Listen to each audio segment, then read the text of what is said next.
పగడాల పంజరం 4వ భాగం. 3వ భాగంలో కృష్ణభూపాల్కి గతమంతా గుర్తుకొస్తుంది. తను చంద్రసేనను పెళ్లి చేసుకోవడం, తల్లి అనుమతి లభించకపోవడం, తల్లి చంద్రసేనను వదిలేసి మరో పెళ్లి జమీందారు బిడ్డను చేసుకోమని కోరడం, తను సింగపూర్కి వెళ్ళడం. కథ కొనసాగుతుంది. కృష్ణభూపాల్ సింగపూర్ వెళ్ళి 15 రోజుల తర్వాత తిరిగొచ్చాడు. అతను వచ్చేటప్పటికి ఎస్టేట్ అంతా నిశ్శబ్దంగా, సూది పడితే వినిపిస్తున్నంత శబ్దం లేకుండా, మనుషులు ఎవ్వరూ లేనట్టుగా ఉంది. అతను హుషారుగా, ఉత్సాహంగా ఉన్నాడు. కృష్ణభూపాల్ని చూడగానే అందరి ముఖాలు పాలిపోయి కళావిహీనంగా తయారయ్యాయి. అతన్ని చూడగానే అంతా తప్పు చేసినట్టు తలలు వాల్చుకున్నారు. మౌనంగా చేతులు జోడించి ఉండిపోయారు. అతనికి అర్థం కాలేదు. ఏమైంది? ఎదురొచ్చిన వాళ్ళందరినీ నిలదీసి అడిగాడు. అతని ప్రశ్నకొక్కరు సమాధానం ఇవ్వలేదు. విచార సముద్రంలో మునిగిపోయారు అంతా. అతనికి ఏమీ అర్థం కావటం లేదు. ఎవ్వరూ ఏమీ చెప్పటం లేదు. అంతా అతని ఎదుటికి వెళ్ళడానికి భయపడిపోయారు. జరిగిన సంగతి చెప్పడానికి వణికిపోసాగారు. ఎవరు మాట్లాడరేం? ఏమైంది? అంటూ అరిచాడు. అంతా తలలు వంచుకున్నారు. తిన్నగా తన గదిలోకి వెళ్ళి చంద్ర అంటూ పిలిచాడు. చిన్నరాణిగారెక్కడా? దాసదాసీలనందర్నీ హడలగొట్టేశాడు. వస్తున్నా అన్న చంద్రసేన గొంతు వినిపించనే లేదు అతనికి.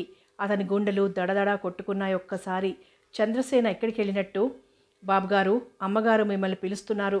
దీవాన్ కంఠం బొంగురుపోయింది. అతడి మాటలు వినగానే గబగబా అడుగులు వేస్తూ తల్లి గదిలోకి వెళ్ళాడు. బాబూ, కృష్ణభూపాల్, ఘోరం జరిగిపోయిందిరా అంటూ కొడుకుని చూస్తూనే ఆవిడ చేత్తో ముఖం కప్పుకుని దుఃఖించారు. ఏమిటి మీరు మాట్లాడుతున్నది? నాకేమీ అర్థం కావటం లేదు. చంద్రసేన మనల్ని అందరినీ విడిచి వెళ్ళిపోయిందిరా అన్నారావిడ దుఃఖిస్తూనే. ఎక్కడికి వెళ్ళింది? అర్థం కాలేదు అతనికి. చెరువులో పడి ఆత్మహత్య చేసుకుందిరా అన్నారావిడ. చంద్రసేన కప్పుకున్న షాల్కి తగులుకున్న చెవి లోలకుల్లో ఒక లోలకు ఉంది. అవి తెచ్చి కొడుక్కి చూపించారు. చంద్ర అంటూ గట్టిగా కేక పెట్టాడు. అతని కేక ఆ ఎస్టేట్ అంతా మారుమోగిపోయింది. చుట్టూ ఉన్న తోటలో పూలు చంద్ర అని పిలిచినట్టయ్యాయి. అంతే, అతను 6 నెలలు మనిషి కాలేకపోయాడు. చంద్ర, నువ్వు ఆత్మహత్య చేసుకునేంత నేరం నేనేం చేశాను? సింగపూర్ వెళ్ళటమే నా నేరమా అంటూ లోలోన కుమిలిపోయాడు. చంద్ర, నువ్వు లేకుండా నేనెలా జీవిస్తాను?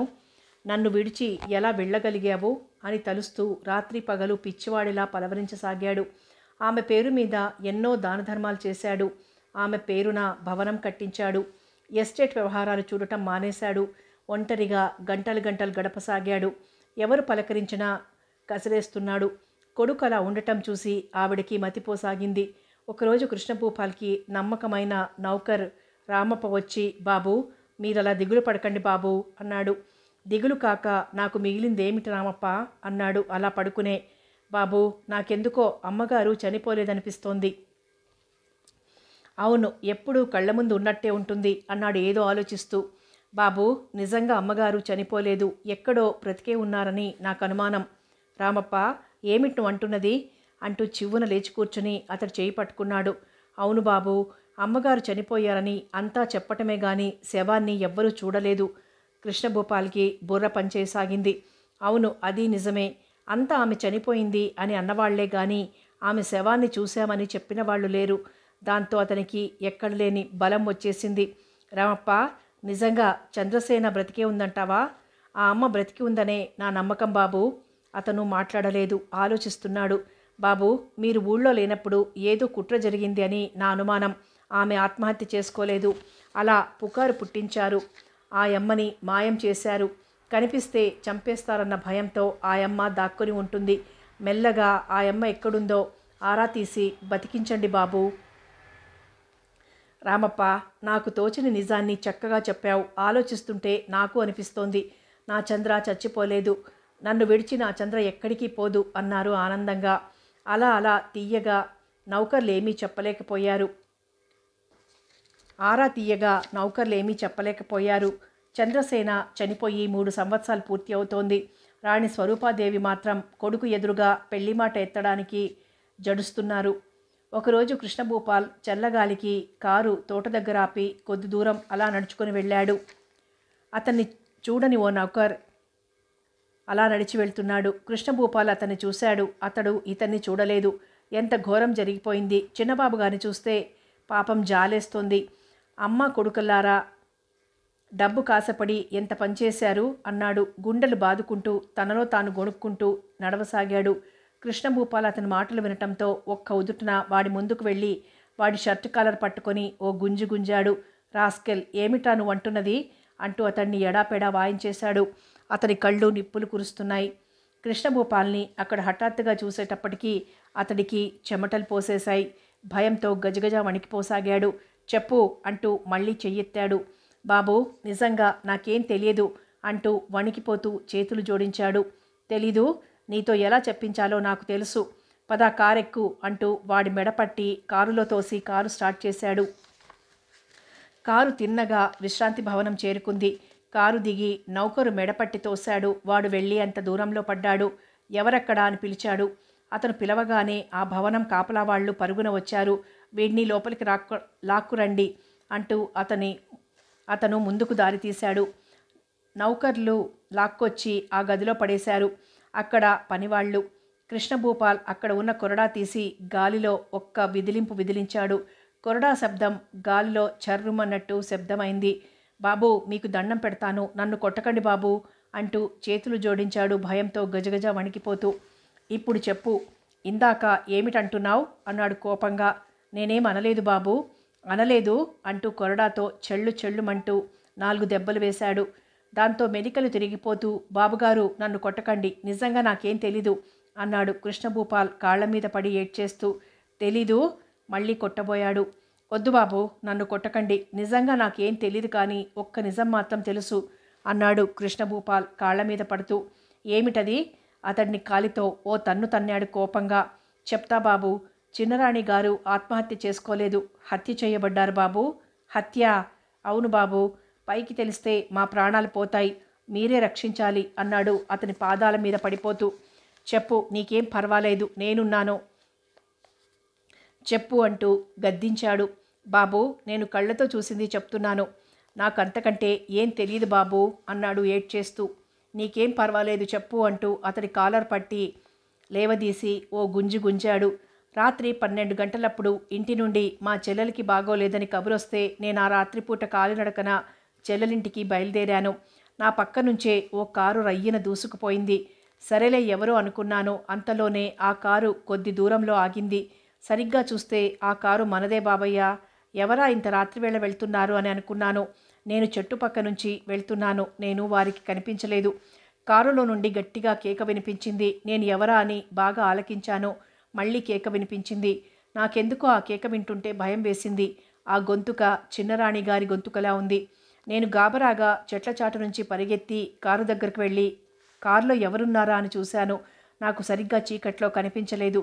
కారు వెనక సీట్లో ఒక ఆమెను అరవకుండా నోరు నొక్కి ఒకతను కూర్చున్నాడు. ముందు సీట్లో డ్రైవర్ ఉన్నాడు. కారు దగ్గరికి గళ్ళలుంగి కట్టుకున్న ఒకడు వచ్చి కారులో ఆమె ముఖం మీద టార్చ్ వేసి చూశాడు. ఆ వెలుగులో చూశాను ఆమెను. ఆమె చిన్నరాణి గారు. అతడి పట్టు నుంచి తప్పించుకోవాలి అని ఆయమ్మ పెనుగులాడుతున్నారు. అయినా ఆ కసాయ వాళ్ళు ఆయమ్మని వదిలిపెట్టలేదు. అలాగే పట్టుకున్నారు. గళ్ళలుంగి కట్టుకున్నవాడు తీసుకెళ్ళి పని పూర్తి చేసేయండి, రెండో కంటి వాడికి తెలియకూడదు, జాగ్రత్త అని చెప్పగానే డ్రైవర్ వెనక సీట్లో ఆయమ్మని పట్టుకున్నవాడు తల ఊపారు. ఏమిటిది, నన్నెక్కడికి తీసుకువెళ్తున్నారు అంటూ ఆయమ్మ కంఠం చించుకొని అరుస్తున్నారు. అయినా వాళ్ళు లెక్క చెయ్యలేదు. గళ్ళలుంగి కట్టుకున్నవాడు క్రూరంగా నవ్వాడు. ఆయమ్మ మాటలకి. కారు పోనీయండి అన్నాడు ఆ గళ్ళలుంగివాడు. కారు వెళ్ళిపోయింది. నేను వాడి కంటపడితే నన్నెక్కడి చంపేస్తాడో అని భయంతో నక్కి నక్కి వాడి కళ్ళబడకుండా ఇంటికొచ్చేశాను. మర్నాడు ఊరంతా చంద్రసేనమ్మ చెరువులో పడి ప్రాణాలు తీసుకుందని చెప్పుకున్నారు బాబు. నాకంతే తెలుసు అంటూ చేతులు జోడించి కృష్ణభూపాల్ కాళ్ల మీద పడిపోయాడు ఆ నౌకరు. వింటున్న అతనికి పూర్తిగా పిచ్చెక్కిపోయింది. రౌద్రం వల్ల శరీరంలోని నరాలన్నీ హద్దులు మీరిపోయాయి. రక్తం తీవ్రంగా ప్రవహించసాగింది. అయితే నాకు వెంటనే ఎందుకు చెప్పలేదు అన్నాడు కోపంగా. బాబు, క్షమించండి, నానా గొడవైపోతుంది అని చెప్పలేదు తప్ప నా ఆలోచనలోనే వేరే భావం లేదు. ఆ తల్లిని హత్య చేయించారు. ఆత్మహత్యం మాత్రం కాదని అనుకున్నాను. పెద్దమ్మగారికి తెలిస్తే ప్రాణాలతో ఉండనివ్వరని నా ప్రాణాలు గుప్పిట్లో పెట్టుకుని బ్రతుకుతున్నాను బాబు అన్నాడు. వాళ్ళు ఎవరు? మన ఎస్టేట్లో పనిచేసిన వాళ్ళా లేక పైవాళ్ళా? వాళ్ళని నేను గుర్తుపట్టలేదు బాబు. చీకటి సరిగ్గా కనిపించలేదు. ఒక్కసారి చూశాను, చాలా రోజులైపోయాయి. నువ్వు చెప్పింది నిజమేనా లేక ప్రాణభయంతో తెలుసుండే చెప్పటం లేదా? ఉరిమి చూశాడు. లేదు బాబు, నిజంగా నాకు తెలీదు. ఇన్ని విషయాలు చెప్పినప్పుడు ఆ విషయం చెప్పనా? వాళ్ళెవరో నాకు తెలీదు కానీ ఈ ఎస్టేట్లో ఉన్న వాళ్లే ఆ పని చేయించారనిపిస్తోంది బాబు. అతను వింటూ నిలబడిపోయాడు. బాబు, నీ చెప్పినట్టు ఎవ్వరితో అనకండి బాబు, తెలిస్తే నా ప్రాణాలు కూడా తీసేస్తారు అన్నాడు భయంతో. నీకేం పర్వాలేదు, నేనున్నానంటూ అతనికి ధైర్యం చెప్పి జేబులో నుండి 100 రూపాయల నోటు తీసి అతడికిచ్చి పంపేశాడు. తన చంద్రని హత్య చేశారా? అయితే చంద్ర చచ్చిపోయిందా? బలవంతంగా చంపేశారా? తన కోసం ఎంత ఏడ్చిందో, ఆమె ప్రాణం ఎంత కొట్టుకుందో. ఈ పని చేయించింది ఎవరై ఉంటారు? తెలిస్తే వాళ్ళని నరికి పారేసేవాడు. చంద్ర చంద్ర అంటూ అతని మనసు మూగగా రోధించింది. ఈ విషయమంతా అతను రామప్పకి చెప్పాడు. బాధపడకండి బాబు, ఆ అమ్మ ఎవరికి అపకారం చేయలేదు. ఎక్కడో ఒక చోట క్షేమంగానే ఉండి ఉంటుందా తల్లి. రామప్ప, నాకు ఆ నమ్మకం పోయింది. వద్దు బాబు, అలా ఎప్పుడు అనవద్దు. పెద్దవాడిని, నేను చెప్తున్నాను. ఆ తల్లి ఎక్కడో ఒక చోట క్షేమంగానే ఉందని నా నమ్మకం. కక్ష పెట్టుకున్న వాళ్ళ చేతుల్లో పడిన తర్వాత చంపకుండా ఉంటారా? బాబు, ఎంత అమాయకంగా మాట్లాడుతున్నారు. మీ మంచితనం, మీ ధర్మమే కాస్తుంది. ఆ పైన భగవంతుడున్నాడు. మంచివాళ్ళని ఆ భగవంతుడే స్వయంగా వచ్చి కాపాడుతాడు బాబు. రామప్ప, అవును బాబు, చంపేశారు అని అనుకోవటమే గాని చంపటం చూడలేదుగా. నిజమే అన్నాడు ఆలోచనలో పడిపోతూ. ఒక నిర్ణయానికి వచ్చిన వాడిలా తల్లి వద్దకి బయలుదేరాడు. బాబు, తొందరపడకండి. నిదానం ప్రధానం. నెమ్మది మీద ఆలోచించి మెల్లగా వాళ్ళెవరో కనుక్కోవాలి. అంతేనంటావా రామప్ప? తొందరపడి చేసేది ఏమీ లేదు బాబు, అంతే అన్నాడు మెల్లగా. ఆమె రామప్ప చెప్పినట్టు ఎక్కడో ఒక చోట క్షేమంగానే ఉండి ఉంటుంది. ఆమె బ్రతికి ఉందనే అతని మనసు గట్టిగా నొక్కి చెబుతోంది. అవును, ఆమె బ్రతికే ఉండి ఉంటుంది. తనని విడిచి ఎక్కడికి వెళ్ళలేదు. చచ్చిపోవటం జరిగితే ఇద్దరూ ఒక్కసారే చచ్చిపోతారు. అంతేగాని తన చంద్ర తనని ఒంటరివాణ్ణి చేసి ఎక్కడికి వెళ్ళిపోదు అనుకున్నాడు. కృష్ణభూపాల్ జరిగిందంతా గుర్తు చేసుకున్నాడు. అతను ఆమెకి చెప్తూ ఆలోచించుకోసాగాడు. అక్కడ ఒక్కో మాట చెప్తున్నాడు. అతను మనసు ఇక్కడ లేదు. మాటల మధ్యలో సుజన చెయ్యి ఎప్పుడు వదిలిపెట్టాడో అతనికే తెలీదు. అప్రయత్నంగా పక్కకు చూశాడు. సుజన పడుకుని ఉంది. ఆమె రూపురేఖలు, ఆమె అందచందాలు చూసి అతను ముగ్ధుడైపోయాడు. సుజన కళ్ళు మూసుకొని పడుకుందే గాని నిద్రపోవటం లేదు. చంద్ర అంటూ తట్టి పిలిచాడు. చంద్ర, నాతో రా అంటూ అతను లేచి ఆమె చెయ్యి పట్టి లాగాడు. ఎక్కడికి అంది అయోమయంగా లేచి నిలబడుతూ. రా చెప్తా అంటూ ఆవేశంగా ఆమె చెయ్యి పట్టి నడిపించుకుని వెళ్ళాడు. పక్క గదిలోకి వెళ్ళారిద్దరూ. చూడు అంటూ అక్కడ ఉన్న తెర తొలగించాడు. తెర పక్కకు తొలగిపోయింది. అక్కడ నిలువెత్తు చిత్రపటం ఉంది. చూడు, బాగా చూడు అన్నాడు ఆవేశంగా. సుజన ఆ నిలువెత్తు చిత్రపటాన్ని చూస్తూనే నిర్ఘాంతపోయి నిలబడిపోయింది. ఆ కళ్ళు, ఆ ముక్కు, ఆ పెదవులు, ఆ ఉంగరాల జుట్టు అంతా తన పోలిక. ముమ్మూర్తులా తనేనేమో. ఆశ్చర్యంతో కళ్ళు మరీ విశాలం చేసి చూసింది. కాకపోతే ఆ పటంలో ఉన్న ఆమె ఒంటి నిండా వస్తువులతో, పెద్ద జరియంచు పట్టుచీరతో, పల్చని మేలిముసుగుతో అందంగా మెరిసిపోతోంది. రాణి చంద్రసేన అనుకుంది మనసులోనే. రాణి చంద్రసేన పటంలో చిరునవ్వులు ఒలికిస్తూ తన వైపే చూస్తున్నట్టుగా ఉంది. చిత్రంగా ఉంది. రాణి చంద్రసేన ముమ్మూర్తులా నాలాగే ఉంది అంది ఆశ్చర్యం ప్రకటిస్తూ. నీలాగా ఉండటమేమిటి, నువ్వే అన్నాడు గట్టిగా. అబద్ధం, ఆమె చచ్చిపోయింది. ఆమె చచ్చిపోగానే మీకు మతి భ్రమించినట్టుంది. అంతే. ఆమె చెంపలు చళ్ళుమన్నాయి. అతని కళ్ళు మాత్రం ఎర్రగా ఉన్నాయి. కోపంగా తీక్షణంగా చూశాడు ఆమె వైపు. ఆమె కళ్ళల్లో నీరు గిర్రున తిరిగింది. చేత్తో చెంపని రాస్తూ నిలబడిపోయింది. చంద్ర, ఏమిటి నాటకం? నువ్వు ఎవరికైనా జడుస్తున్నావా? చెప్పు. నీపై కక్ష కట్టింది ఎవరు? నీపై హత్యా ప్రయత్నం చేయించింది ఎవరు? చెప్పు. వాళ్ళ రక్తం కళ్ళ చూస్తాను అన్నాడు ఆవేశంగా. నేను ఎవ్వరికి జడవటం లేదు. మీరే అన్నారు మీ భార్య చచ్చిపోయింది అని. అబద్ధం. అంతా నన్ను అలా నమ్మించారు. ఆఖరికి అగ్నిసాక్షిగా పెళ్లాడిన అర్ధాంగి కూడా నన్ను అలాగే నమ్మిస్తోంది. నేను నమ్మను. నా చంద్ర చచ్చిపోదు. నన్ను విడిచి వెళ్ళదు. ఆ సంగతి నాకు తెలుసు. ఆమె అతని వైపు జాలిగా చూసింది. ఎంత అమాయకులు! చనిపోయిన వాళ్ళు ఎక్కడైనా తిరిగొస్తారా? మెల్లగా తనలో తను గొణుక్కుంది. ఏమిటంటున్నావు అన్నాడు. అతనికి సరిగ్గా వినిపించలేదు ఆమె మాటలు. ఏమీ లేదు అంది. అతను వింటే మరో చెంపదెబ్బ కొడతాడు. అవునంటే ఒకటంట, కాదంటే ఒకటంట అలా ఉంది అతనితో. మౌనంగా ఉండటమే ఎంతో మేలు తనకి. అమ్మ నాన్న నా కోసం చూస్తూ ఉంటారు, నేను వెళ్ళాలి అంది మెల్లగా. అతను ఆమె వైపు అదోలా వింతగా చూశాడు. ఆమె మాటలు వినిపించుకోనట్టే అన్నాడు. నేను పని ఉండి వెళ్తున్నాను, తిరిగి 12 గంటలకు వస్తాను, నా కోసం చూడకు. అతను ఆమె వైపు క్షణంసేపు అలాగే చూశాడు. ఆమె కోపంగా ముఖం పక్కకు తిప్పుకుంది. అతను వెళ్ళిపోయాడు. గంట తర్వాత సుజన స్నానం చేసి కాఫీ టిఫిన్ ముగించి హాల్లో సోఫాలో కూర్చొని ఆలోచించసాగింది. కృష్ణభూపాల్ ఆ రాత్రి 9 గంటలకు వచ్చాడు. వచ్చి రావటంతోనే ఆమె దగ్గరికి వెళ్ళి భోజనం చేశావా అని అడిగాడు మామూలుగా. ఆమె మాట్లాడలేదు. నిన్నే గట్టిగా అన్నాడు. లేదు ముక్తసరిగా జవాబిచ్చింది. ఎందుకని? ఈసారి కాస్త కోపంగానే అన్నాడు. నాకు ఆకల్లేదు. ఓహో నిర్లక్ష్యంగా అనేసి టవల్ తీసుకుని బాత్రూమ్ వైపు వెళ్ళాడు. అతను 10 నిమిషాల్లో స్నానం చేసొచ్చాడు. దువ్వెన తీసుకుని అద్దం ముందు నిలబడి క్రాఫ్ దువ్వుకున్నాడు. విశాలంగా ఉన్న అతని ఛాతీ, కండలు తిరిగి బలిష్టంగా ఉన్న అతని శరీరం ఆమె చూపులు తిప్పకుండా అతని వైపు చూడసాగింది. పచ్చని శరీర ఛాయతో బలంగా, ఎత్తుగా, హుందాగా ఉన్న అతని వైపు మైమరిచి చూసింది. ఆమె హృదయంలో సన్నటి మంట బయలుదేరింది. శరీరమంతా మత్తుగా అయి కనురెప్పలు బరువుగా కిందికి వాలిపోసాగాయి. అతను దువ్వెన పెట్టేసి ఇటు తిరిగి పద భోజనానికి వెళ్దాం అన్నాడు ఆమె దగ్గరకు వస్తూ. ఆమె అతని కళ్ళల్లోకి సూటిగా చూసింది. అతను ఆమె వైపు చూశాడు. భోజనానికి రావా? వస్తాను, ముందు ఒంటి మీద చొక్కా వేసుకురండి. ఇంత చల్లటి గాలి వేస్తుంటే చొక్కా లేకుండా తిరగటమేమిటి? అతని వైపు కోపంగా చూసి ముఖం తిప్పుకుంది. ఆమె వైపు వింతగా చూశాడు. అతని కనుబొమ్మలు ఆశ్చర్యంతో పైకి లేచాయి. ఎన్నడూ లేంది తనపై ఇంత శ్రద్ధ పుట్టుకొచ్చింది ఎందుకో అనుకున్నాడు. అంతేగాని ఆమె మనసులో ఊహలు ఉప్పెనలా పొంగుతున్నాయని గ్రహించలేకపోయాడు. ఆమె అన్నమాట అంతగా పట్టించుకోలేదు. రా అంటూ అతను డైనింగ్ హాల్లోకి దారి తీశాడు. వంటవాడు ఇద్దరికీ వడ్డించసాగాడు. సుజన మౌనంగా కూర్చుంది. ఈమెకు ఇందాక భోజనం పెట్టలేదా అడిగాడు కృష్ణభూపాల్.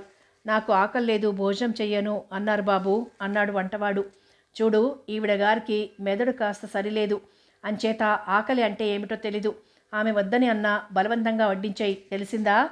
తెలిసింది బాబు అంటూ వడ్డించేసి వెళ్ళిపోయాడు. అతను చెప్తున్నదేమిటో అర్థం కానట్టు చూసింది క్షణం సేపు. అర్థమైన మరుక్షణంలోనే అతనిపై మండిపడిపోయింది. ఏమిటి ఏమిటి మీరంటున్నది? పిచ్చెవరికి అంది కోపంగా అతని వైపు చూస్తూ. నీకే అన్నాడు తాపీగా. నాకు పిచ్చా ఉక్రోషంగా అంది. ఆ సంగతి వేరే చెప్పాలా? ఏమిటిది? అంతా మోసం, పచ్చి అబద్ధం. నాకు పిచ్చి అని అందరికీ చెప్తున్నారా? పిచ్చివాళ్ళు ఎప్పుడూ కూడా పిచ్చి అని ఒప్పుకోవటం నేను ఇంతవరకు వినలేదు. సరే భోజనం చేయి అన్నాడు భోజనం ప్లేట్ దగ్గరగా లాక్కుంటూ. నాకేం వద్దు కోపంగా చెప్పింది. వస్తున్న నవ్వుని పెదవుల మధ్య బిగబట్టి ఉంచాడు. అయినా అతని కళ్ళు నక్షత్రాల్లా మెరుస్తున్నాయి కొంటెగా. ఎందుకొద్దు? నాకు ఆకల్లేదు. ఎందుకు లేదు? ముఖం తిప్పుకుంది. అతనికి ఇదంతా వేళాకోళంగా ఉంది. సర్లే తరువాత అలుగుదు గాని ముందు భోజనం చెయ్యి. నేను చెయ్యనని చెప్తున్నానా? చెయ్యను అంటే ఊరుకుంటానా? ఊరుకోకేం చేస్తారు? రోషంగా తలెత్తింది. ఏం చేస్తానా? చంటి పాపకు తినిపించినట్టు తినిపిస్తాను. ఆమె ముఖం ఎర్రగా కందిపోయింది. రావాలి త్వరగా, నాకు ఆకలేస్తోంది అన్నాడు. మీకు ఆకలి వేస్తే మీరు తినండి, నేను తినను అంది గట్టిగా. ఓహో, నువ్వు తినవన్నమాట. సరే ఏం చేస్తాను? ఇద్దరం ఒకే ప్లేట్లో తిందాం రా అంటూ ప్లేట్లో అన్నం కూర కలపసాగాడు. నీకు తినిపించి నేను తింటాను. ఏమిటది? నన్నెందుకిలా అవమానించాలని చూస్తున్నారు? నేను గట్టిగా అరిచానంటే నౌకర్లందరూ పరుగునొస్తారు. మీ పరువు పోతుంది, జాగ్రత్త. నా పరువు పోతుందా అంటూ పకపక నవ్వసాగాడు. నా చేతి కింద బ్రతుకుతున్న నౌకర్లు నన్నంటారా? మరి నీకు పిచ్చి అని నీకు నువ్వు మరొకసారి రుజువు చేసుకుంటావు, అంతే, మరేమీ కాదు. అతని మాటలు వింటూనే కళ్ళప్పగించి చూస్తూ ఉండిపోయింది బొమ్మలా. రా వచ్చి భోజనం చేయి. మరి నన్ను విసిగించకు. నాకు కోపం వస్తే నేను మనిషిని కాను. ఏమనుకుందో ఏమో సుజన గబాలున ప్లేటు దగ్గరకు లాక్కొని భోజనం చేయసాగింది. లోపలే నవ్వుకుని అతను భోజనం చేయసాగాడు. ఇద్దరి భోజనాలు పూర్తయ్యాయి. గదిలోకొచ్చాక అతను పడుకున్నాడు. సుజన ఇంకా కూర్చోలేక మంచానికి కొసగా అటు తిరిగి పడుకుంది. అతను పడుకొని మెల్లగా తల తిప్పి చూశాడు. ఆమె పడుకున్న తీరు చూసి ఆమెను కవ్వించాలని, ఆహా ఎంత అందమైన జడ, నీ పేరు మీ వాళ్ళు అలివేణి అని పెట్టవలసింది. ఆ మాట వినగానే లేచి కూర్చొని జడంతా విప్పేసి తల విరబోసుకుని పడుకుంది మళ్ళీ. ఆహా ఏమి కురులు, నల్లటి మబ్బుల్లా పరుచుకుని చంద్రబింబం లాంటి నీ అందాల మోముని కప్పేస్తున్నాయి అంటూ కోపంగా అటువైపు తిరిగి అతని వైపు చూసింది. ఆహా ఏమి కనులు, కలువకంటి అని పిలవాలి సుమా. కోపంతో ఆ కనులు ఎర్రజీరతో ఎరుపెక్కుతుంటే అలనాటి సత్యభామ గుర్తుకొస్తోంది. కొంటెగా చూశాడు. అతని మాటలు ఒక్కొక్కటి వింటుంటే ఆమె కోపం రెక్కలు కట్టుకుని పైకిగిరిపోయింది. వస్తున్న నవ్వుని అతి కష్టం మీద పెదవుల మధ్య దాచేసింది. అటు తిరిగి దుప్పట్లో దూరి ముసుగు తన్నేసింది. కదలకుండా దుప్పటి ముసుగు పెట్టి పడుకున్న ఆమె వైపు అలా చూశాడు. లైట్ ఆర్పి తను పడుకున్నాడు. అయినా అతనికి నిద్ర పట్టలేదు. ఒకే గదిలో ఒంటరిగా ఒకే మంచంపై పడుకుని చెయ్యి చాపి అందుకునేంత దగ్గరలో అందాల రాసి పడుకుని ఉంటే కళ్ళకి నిద్ర ఎలా వస్తుంది? అతను బలవంతంగా కళ్ళు మూసుకొని పడుకున్నాడు. దడదడలాడే గుండెలతో ఇంట్లో అడుగుపెట్టింది సుజన. ఇంట్లో అడుగుపెట్టిన సుజనని వింతగా చూశారు. ఆమెకి ఎలాగో ఉంది. తన గురించి అంతా ఏమనుకుంటున్నారు? 2 రోజులు ఇంటికి రాకపోతే ఎక్కడికి వెళ్ళాననుకుంటున్నారో? అమ్మా అంది రాని నవ్వు పెదవుల మీదకి తెచ్చుకొని. సుజన ఈ 2 రోజులు అంది తల్లి కూతురు ముఖంలోకి చూస్తూ. అది కాదమ్మా, నా స్నేహితురాలు వాళ్ళ ఇంట్లో ఉంచేసింది అందుకని అంటూ నసిగింది. మేము అలాగే అనుకున్నాంలే అంటూ లోపలికి వెళ్ళిపోయింది ఆవిడ. తండ్రి అసలేం మాట్లాడలేదు. తండ్రిని పలకరించే ధైర్యం లేక తల వంచుకొని తిన్నగా లోపలికి వెళ్ళిపోయింది. ఆ వేళంతా ఎవరూ మాట్లాడుకోలేదు. మర్నాడు కాంతారావు గారు కూతుర్ని పిలిచి, చూడమ్మా అత్తయ్య ఉత్తరం రాసింది అన్నారు తాపీగా. సుజన ఏం మాట్లాడలేదు. పంటితో పెదవి కొరుక్కుంటూ ఉండిపోయింది. అత్తయ్య ముందొచ్చేస్తుంది. శ్రీహరి సెలవు చూసుకొని వస్తాడట. పెళ్ళి మాత్రం చాలా ఘనంగా జరగాలని రాసింది. అప్పటికి ఏం మాట్లాడలేదు. చూడమ్మా సుజన, పెళ్ళి చూస్తే దగ్గర పడుతోంది. నువ్వు చూస్తే అదోలా ఉన్నావు. అసలు నీకు ఈ పెళ్ళి ఇష్టమా కాదా? మాకు సందేహంగా ఉంది. ఇప్పుడైనా మించిపోయింది ఏం లేదు. నీ మనసులో మాట చెప్పు. నీకు ఇష్టం లేకపోతే ఎవ్వరూ నిన్ను బలవంత పెట్టరు. నేను వెళ్ళి అత్తయ్యతో మాట్లాడతాను. అత్తయ్య బాధపడుతుంది. అయినా పర్వాలేదు, శ్రీహరి అర్థం చేసుకుంటాడు. నీ మనసులో ఏముందో చెప్పు తల్లి. చెప్పకుండా నువ్వు అలా కూర్చుంటే నాకెలా తెలుస్తుంది అన్నారు ఆప్యాయత ఉట్టిపడే స్వరంతో. సుజనకి ఏం చెప్పాలో వెంటనే ఏం తోచలేదు. నిజంగా సుజన, మీ నాన్నగారు అడుగుతున్నారు, సమాధానం చెప్పు తల్లి అంది సుశీలమ్మ.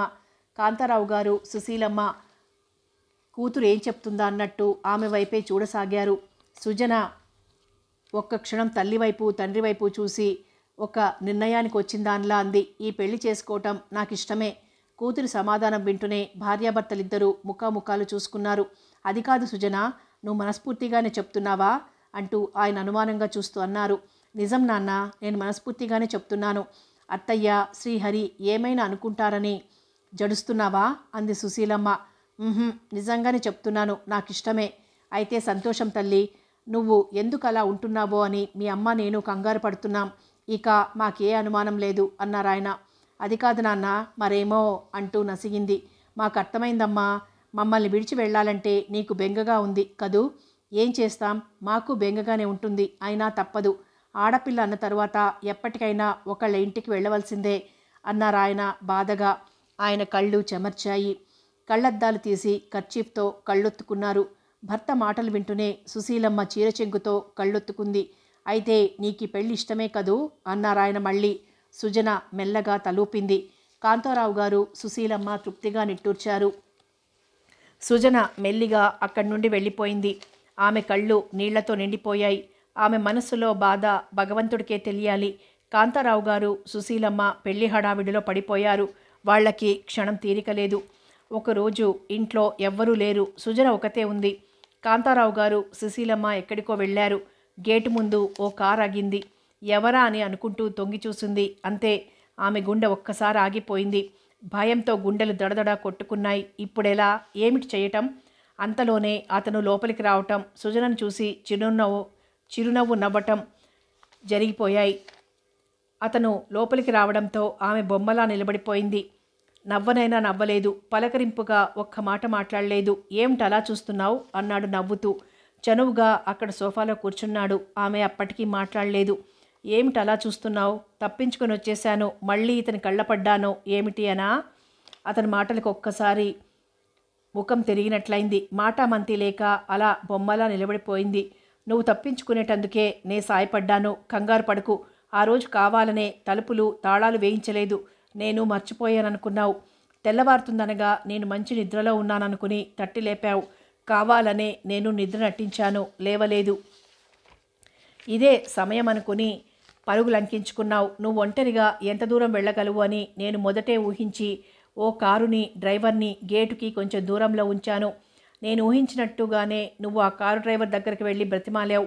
వాడు నిన్ను క్షేమంగా ఇంటికి చేర్చి ఆ కబురొచ్చి నాకు చెప్పాడు అన్నాడు శాంతంగా నవ్వుముఖంతో. అవమానంతో, సిగ్గుతో, రోషంతో ఆమె ముఖం కందగడ్డలా అయిపోయింది. నీరసంతో అక్కడే సోఫాలో కూలబడిపోయింది. నిలబడే శక్తి లేనట్టుగా. చంద్ర మృదువుగా పిలిచాడు. ఇప్పటికైనా నిజం ఒప్పుకో చంద్ర. నీ మంచి నే కోరుతున్నాను. నీ నుంచి నేనెంత బాధపడుతున్నానో నీకు అర్థం కాదు. నాకు తెలుసు గాని నేను మాత్రం మీరు అనుకున్నట్టు మీ చంద్రసేనని కాను అంది. ఆమె గొంతు బాధతో జీరపోయింది. కాసేపు ఇద్దరూ మౌనమూర్తుల్లాగా కూర్చుండిపోయారు. ఆమె మనసులో ఆలోచనలు వేరు, అతని మనసులో ఆలోచనలు వేరు. ఇద్దరిలో ముందు అతనే మాట్లాడాడు. సరే ఇక అంతేనా? నీ పెళ్ళి ఆపే ప్రయత్నం ఏమీ చెయ్యటం లేదా? లేదన్నట్లు తల ఊపింది. ఏమి ఎందుకని? నేను కాదంటే ఆయన బ్రతకలేరు గనక. ఓహో అన్నాడు నిర్లక్ష్యంగా. అతను ఓహో అనటంలో ఆమెకు ఎన్నో అర్థాలు గోచరించాయి. కాసేపు ఇద్దరి మధ్య మౌనం రాజ్యం చేసింది. ఒకవేళ అతనే నిన్నొద్దంటే అడిగాడు. అలా ఎప్పటికీ అనరు. అది నీ నమ్మకమా? తల ఊపింది. సరే అది చూద్దాం అన్నాడు అతను తాపీగా సిగరెట్ వెలిగించుకుంటూ. నీకింకా నమ్మకం లేదా? అనుమానంగా ఉంటే కొద్ది రోజులు ఆగితే మీకే తెలుస్తుంది. ఆ కొద్ది రోజులు ఆగితే ఇద్దరికీ తెలుస్తుంది, అందరికీ తెలుస్తుంది. ఏం తెలుస్తుంది? నుదురు చిట్లించింది. చెప్పినా నీకు ఇప్పుడు అర్థం కాదు అన్నాడు తాపీగా సిగరెట్ పొగని గాలిలోకి రింగులు రింగులుగా వదులుతూ. అతని నిర్లక్ష్యం చూస్తుంటే ఆమెకు ఒళ్ళు మండిపోయింది. అతను ఆలోచనలో పడిపోయాడు. తను క్రితం రోజు విశ్రాంతి భవనంలో ఉండగా మస్తాన్ అనే ఒకతను తనతో మాట్లాడాలంటూ కబురు చేశాడు. వీల్లేదు అని తనంటే రాజావారితో అర్జెంటుగా మాట్లాడాలని మళ్ళీ కబురు చేశాడు. సరే అతన్ని లోపలికి పంపించండి అన్నాడు. మస్తాన్ లోపలికి వస్తూనే కృష్ణభూపాల్ పాదాలపై పడిపోయాడు. బాబుగారు మీరు నన్ను క్షమించాలి అంటూ దుఃఖించసాగాడు. ఎవరు నువ్వు? ఏం తప్పు చేశావు అంటూ అతన్ని లేవనెత్తాడు. బాబు మీకు నిజం చెప్తే గాని అల్లా నన్ను క్షమించడు. మీకు ఎప్పటికప్పుడు నిజం చెప్పాలనుకునేవాణ్ణి, కానీ ఏదో భయం నాలో కలిగేది. మీరు కోపంలో నన్ను చంపేస్తారేమో అని అన్నాడు. ఏమిటి అంటూ నుదురు చిట్లించాడు కృష్ణభూపాల్. నా పేరు మస్తాన్ బాబు. రాజోలులో లారీ డ్రైవర్గా పనిచేస్తున్నాను. అయితే ఏమిటి బాబు? అసలు జరిగిందేమిటి అంటే అంటూ జరిగిందంతా వివరంగా చెప్పసాగాడు. మస్తాన్ చెప్తున్న మాటలు వింటుంటే అతనికి ప్రపంచమంతా గిర్రున తిరిగిపోతున్నట్టు అనిపించింది. పూర్తిగా అతని మాటలు వింటూ అలా నిలబడిపోయాడు. అంతా విన్న కృష్ణభూపాల్ కళ్ళు ఆనందంతో మెరిశాయి. మస్తాన్ నువ్వు చేసిన ఈ సాయం నేను ఈ జన్మలో మర్చిపోనంటూ అతని భుజం తట్టాడు. బాబుగారు అంటూ చేతులు జోడించాడు. మస్తాన్ నాకు ఈరోజు చాలా సంతోషంగా ఉంది. నువ్వు 10 రోజుల తర్వాత కనిపించు నాకు. అలాగే బాబుగారు అంటూ చేతులు జోడించి వెళ్ళిపోయాడు. అంతలో కాంతారావు గారు ఆయన భార్య రావటంతో ఆలోచనలకి స్వస్తి చెప్పి వారి వైపు చిరునవ్వుతో చూశాడు. సుశీలమ్మ చీర చెంగు భుజాల చుట్టూ కప్పుకొని తలెత్తకుండా పక్క నుండి లోపలికి వెళ్ళిపోయింది. నమస్తే మిస్టర్ కృష్ణభూపాల్, ఏమిటిలా దయచేశారు అన్నారు. కాంతారావు గారు ఎంతో మర్యాదగా నమస్తే అంటూ నవ్వాడు. కాంతారావు గారు కృష్ణభూపాల్ కాసేపు కూర్చొని మాట్లాడుకున్న తర్వాత ఇద్దరూ కారులో బయలుదేరి వెళ్ళిపోయారు. కారు తిన్నగా వెళ్ళి చంద్ర గార్డెన్స్ ముందాగింది. కృష్ణభూపాల్ కాంతారావు గారిని వెంటబెట్టుకుని లోపలికి వెళ్ళాడు. ఇద్దరూ చంద్రసేన చిత్రపటం ఉన్న గదిలో అడుగుపెట్టారు. కృష్ణభూపాల్ పటంపై ఉన్న తెర తొలగించాడు. కాంతారావు గారు ఆ పటం చూస్తూనే ఒక్కసారి అదిరిపోయారు. ఏమిటి మా అమ్మాయి సుజన చిత్రపటంలా ఉందే ఆశ్చర్యంగా అన్నారు. అవును మీ అమ్మాయి చిత్రపటంలా ఉంది కదూ, మీ అమ్మాయి చిత్రపటమే ఇది అన్నాడు గంభీరంగా. నాకు అయోమయంగా ఉంది మిస్టర్ కృష్ణభూపాల్. మీరు చెప్పిన కథ వింటుంటే మీరు మా అమ్మాయిని తీసుకువెళ్ళి మీ భవంతిలో ఉంచారని నాకు కబురు చేశారు. మా సుజనకు తెలియకుండా. ఆమె కోసం కంగారు పడ్డాం. దాని వెనక ఇంత కథ ఉందని మాకు తెలీదు. అసలు విషయం ఏమిటో మాకు అర్థం కావటం లేదు. సగం వింటే ఎలా అర్థమవుతుంది? పూర్తిగా వింటే అర్థమవుతుంది. నాతో రండి అంటూ దారి తీశాడు. వెళ్ళి ఇద్దరు కారులో కూర్చున్నారు. డ్రైవర్ కారు పోనిచ్చాడు. కారు ఓ తోట ముందాగింది. కారు దిగి ఇద్దరు రమణయ్య ఇంటికి వెళ్ళారు. కృష్ణభూపాల్ని చూడగానే రమణయ్య చేతులు జోడించి ఎదురొచ్చాడు. అతడు మనిషిలా బ్రతుకుతున్నా ఏమాత్రం ఒంట్లో సత్తువ లేకుండా బక్కచిక్కి ఎముకల పోగులా ఉన్నాడు. బాబు కూర్చోండి అన్నాడు. వారికి ఒక కుర్చీ స్టూలు చూపించి ఇద్దరూ కూర్చున్నారు. నువ్వు కూర్చో రమణయ్య అన్నాడు కృష్ణభూపాల్. ఎంత మాట బాబు, మీ ఎదురుగా కూర్చోవటమా? పర్వాలేదు కూర్చో అంటూ కృష్ణభూపాల్ బలవంతంగా అతన్ని నులక మంచం మీద కూర్చోబెట్టాడు. రమణయ్య, నువ్వు వీరికో నిజం చెప్పాలి. ఏమిటి బాబు? అదే చంద్రసేన గురించి. బాబు, ఆ సంగతి నా దగ్గర ఎత్తొద్దు, నేను తట్టుకోలేను. మరిచిపోయిన గతాన్ని తవ్వవద్దు, మానుతున్న గాయాన్ని రేపవద్దు బాబు, నేను భరించలేను. రమణయ్య, నా మాట విను. నీ కూతురు గురించి చెప్తే అందరికీ మేలు చేసిన వాడివవుతావు. చంద్రని ఎవరు హత్య చేయించారో తెలుసుకోవాలి. చంద్ర ఆత్మహత్య చేసుకోలేదని రుజువు చెయ్యాలి. చెప్పు రమణయ్య. ఎందుకు బాబు? తెలుసుకుని ఏం చేస్తారు? చచ్చిపోయిన నా తల్లి మళ్ళీ బ్రతికొస్తుందా? చెప్పండి బాబు, నాకు ఆ సంగతి మళ్ళీ మళ్ళీ గుర్తు చేయొద్దు అంటూ దుఃఖించసాగాడు. రమణయ్య, నువ్వు అన్ని సంగతులు చెప్పావంటే నీ కూతురు నీ కళ్ళ ముందుకొచ్చి నిలుస్తుంది. ఏమిటి బాబు మీరంటున్నది? చంటి పిల్లాడికి మిఠాయి పెడతానని ఆశ పెట్టినట్లు నా చంద్ర చచ్చిపోయి 3 సంవత్సరాలు కావస్తోంది. నా కళ్ళెదుటికి ఎలా వస్తుంది బాబు? ఎదుటికొచ్చి ఎలా నిలబడుతుంది బాబు? ఎందుకొచ్చిన ఓదార్పు మాటలు అన్నాడు దుఃఖంతో. ఆ మాట అంటుంటే కృష్ణభూపాల్ మనసంతా ఎలాగో అయిపోయింది. కాంతారావు గారు కలగజేసుకుని, చూడు రమణయ్య, నిన్ను బ్రతిమాలుకుంటున్నాను. నా కూతురు చిన్నతనంలో తప్పిపోయింది. వాళ్ళమ్మ బెంగతో కూతుర్ని కలవరిస్తోంది. ఒక్కసారి నీ కూతురు చంద్రసేన గురించి వివరాలు చెప్పవా అంటూ బ్రతిమలాడసాగాడు. రమణయ్య తుళ్ళిపడ్డట్టయ్యాడు. ఆయనకి ఈ విషయం ఎలా తెలిసిందా అన్నట్టు కృష్ణభూపాల్ వైపు చూశాడు. రమణయ్య, పర్వాలేదు చెప్పు అన్నాడతను. చెప్పు రమణయ్య అన్నాడాయన. రమణయ్య తువ్వాలతో కళ్ళొత్తుకుని జరిగిందంతా గుర్తు చేసుకుని చెప్పసాగాడు.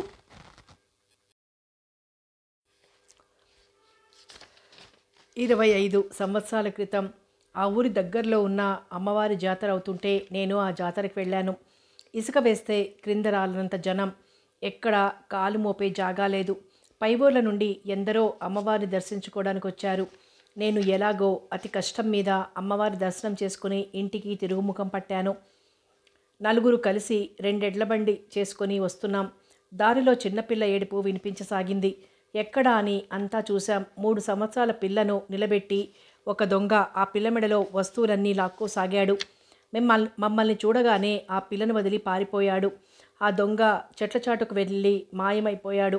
ఎంత వెతికినా కనిపించలేదు. మేమంతా ఆ పాపం తీసుకుని ఆ జాతరకి వెళ్ళాం.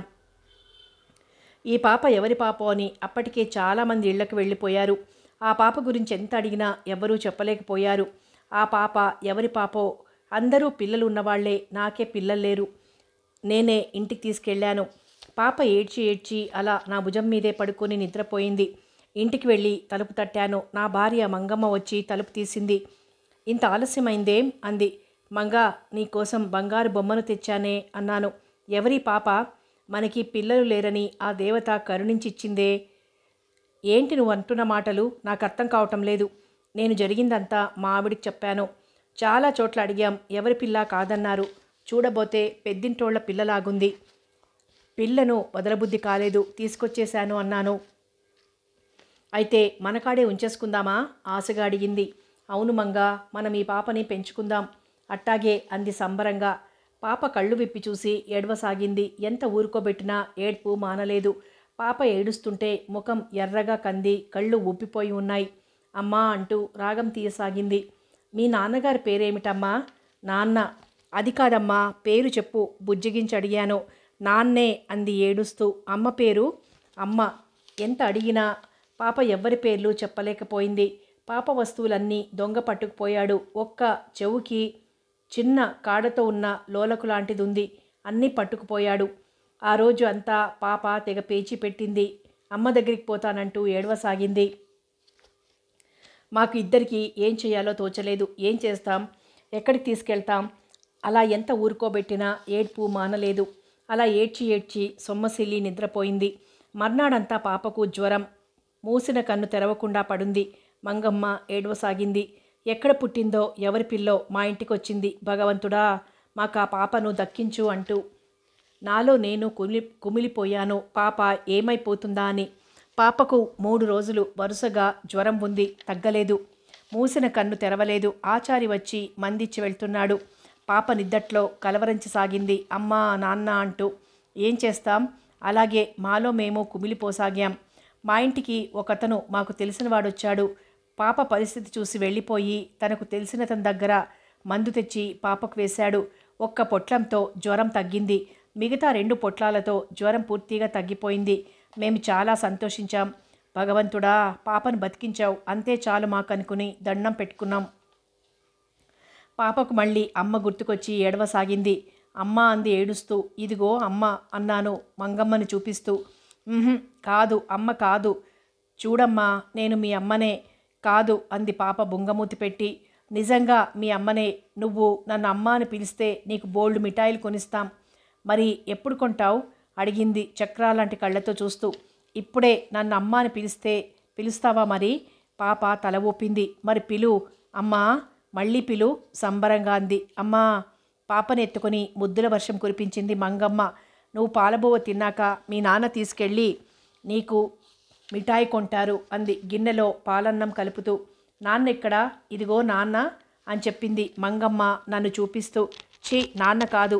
అవును, మీ నాన్నే. బొమ్మలు కొంటాడు, గౌన్లు కుట్టిస్తాడు, నిన్ను భుజం మీద కూర్చోబెట్టుకొని అలా తిప్పి తీసుకొస్తాడు అంది పాపకు ఆశ పెడుతూ. అవునా, నాకు బొమ్మలు కొనిపెడతావా, గౌన్లు కుట్టిస్తావా, అలా తిప్పి తీసుకొస్తావా అన్నట్టు పాప నా వంక ఇంతింత కళ్ళు చేసుకుని చూడసాగింది.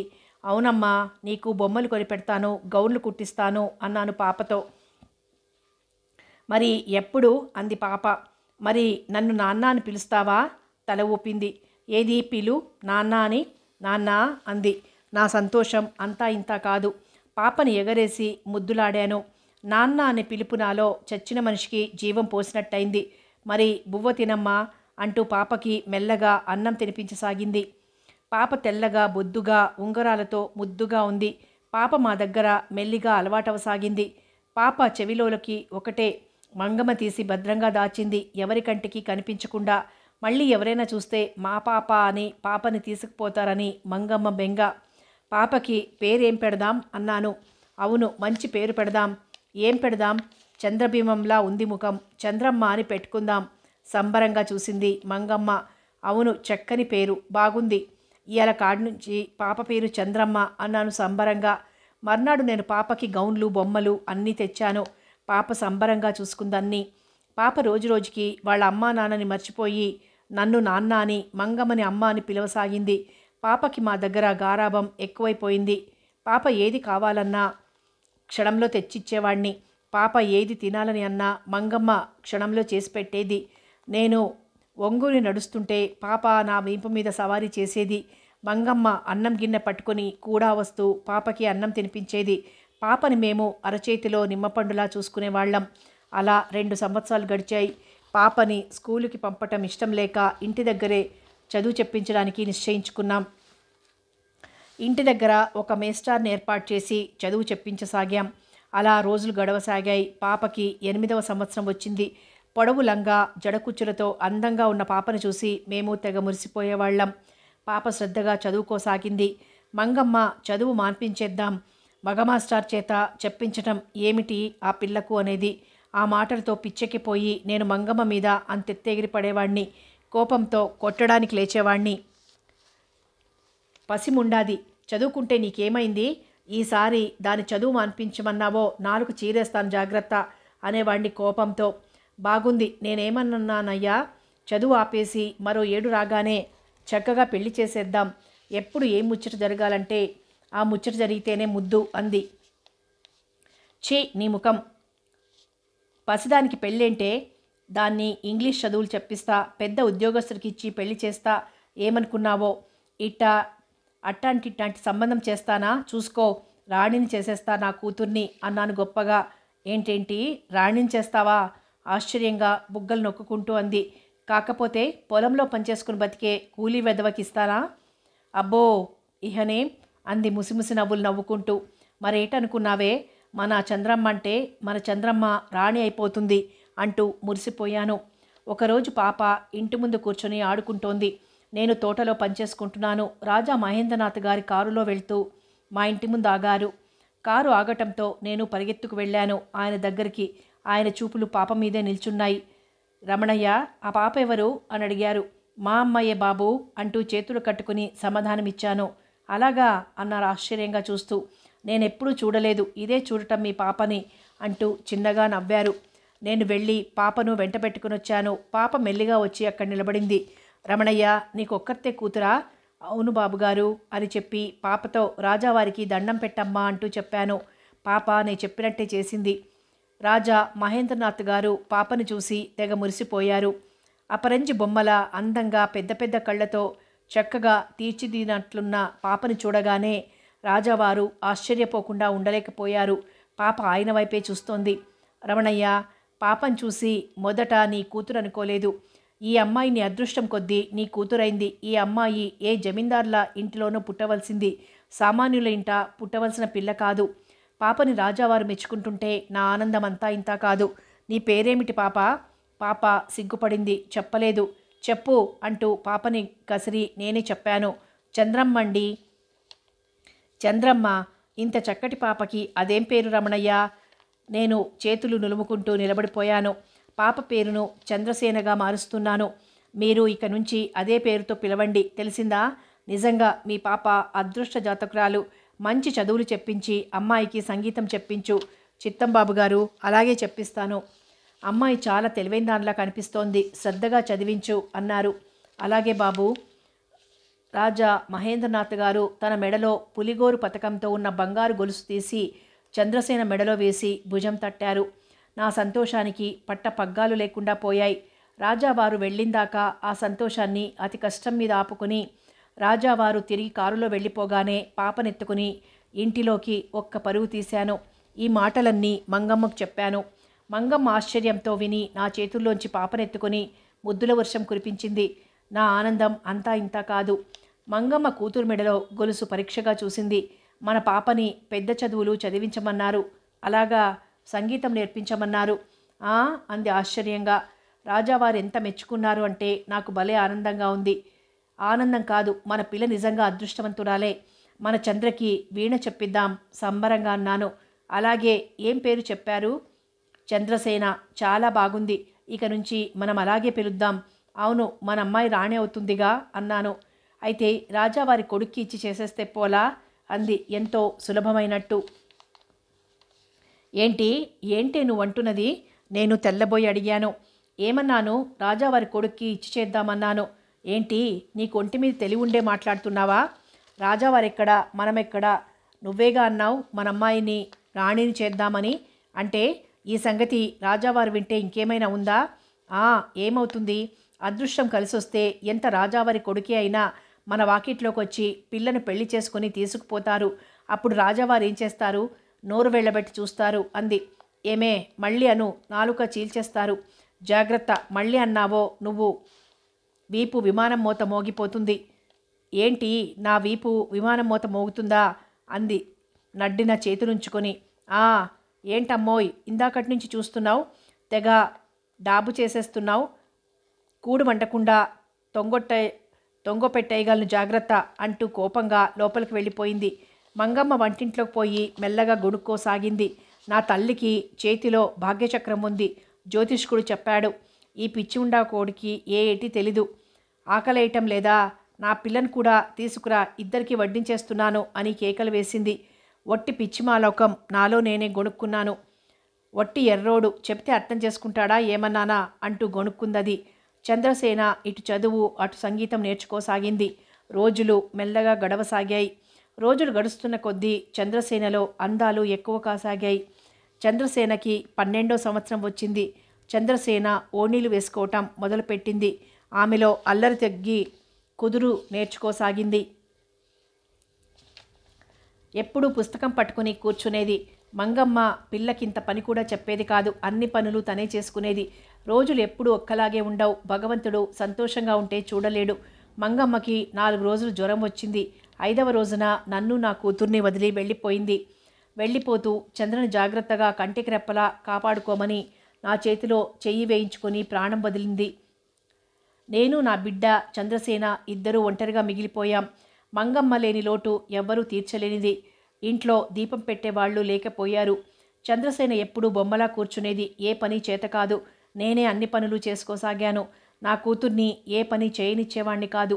చంద్రసేన తల్లిని మరవలేక దుఃఖంతో మూలగా కూర్చునేది. నా మనసులో కూతుర్ని అలా చూస్తుంటే దుఃఖం ఆగేది కాదు. వాళ్ళమ్మ పువ్వులా పెంచుకుంది. కూతుర్ని అనుకుని కళ్ళు తుడుచుకునేవాణ్ణి. నేను గుండె రాయి చేసుకుని చంద్రని ఓదార్చసాగాను. కాలం గడిచే కొద్దీ చంద్రలో దుఃఖం తగ్గుతూ వచ్చింది. తల్లిని మెల్లమెల్లగా మరిచి చదువులో సంగీతంలో పడిపోయింది. చంద్ర మెట్రిక్ పరీక్ష కట్టి పాస్ అయింది. పీయూసీ కూడా చదువుతారని పుస్తకాలు తెప్పించుకుని చదవసాగింది. అయితే పరీక్షకు కూర్చోలేదు డబ్బు లేక. వీణ మాత్రం నేర్చుకుంది. అలా పువ్వులా చూసుకున్నాను బాబయ్య నా కూతుర్ని. అలాంటిది నా తల్లి నన్ను ఇడిచి వెళ్ళిపోయింది బాబయ్య. ఆ దిక్కుమాలిన దేవుడు నన్ను తీసుకుపోయి నా కూతుర్ని ఉంచేయకూడదు. 25 సంవత్సరాలకే నా తల్లికి 100 ఏళ్ళు నిండిపోయాయి అంటూ రమణయ్య జరిగిందంతా చెప్పి దుఃఖించసాగాడు. అతన్ని ఓదార్చడం కష్టమే అయింది. వింటున్న కాంతారావు గారికి దుఃఖం వచ్చేసింది. కొంచెం సేపటికి దుఃఖం తగ్గాక రమణయ్య మెల్లగా లేచి పెట్టి అడుగున చిన్న రేకుపెట్టె తీసి అందులోంచి చంద్రసేన చిన్నప్పటి చెవిలోలకొకటి తీసి చూపించాడు. బాబూ, ఇదొక్కటే మిగిలింది. నన్ను నమ్మండి. ఒక దొంగ మొత్తం నగలన్నీ పట్టుకుని పారిపోయాడు అన్నాడు. కాంతారావు గారు ఆతృతగా ఆ లోలకు తీసి చూశాడు. మిస్టర్ కృష్ణభూపాల్, ఇది మా అమ్మాయిదే. వాళ్ళమ్మ కూతురికి 3వ సంవత్సరం వచ్చిందని చెవులు కుట్టించాలని అంటే ఇద్దరం షాపుకు వెళ్ళి ఇది కొని కుట్టించాం. నాకు బాగా గుర్తుంది అన్నాడు ఆనందంగా. కథ కొనసాగుతుంది.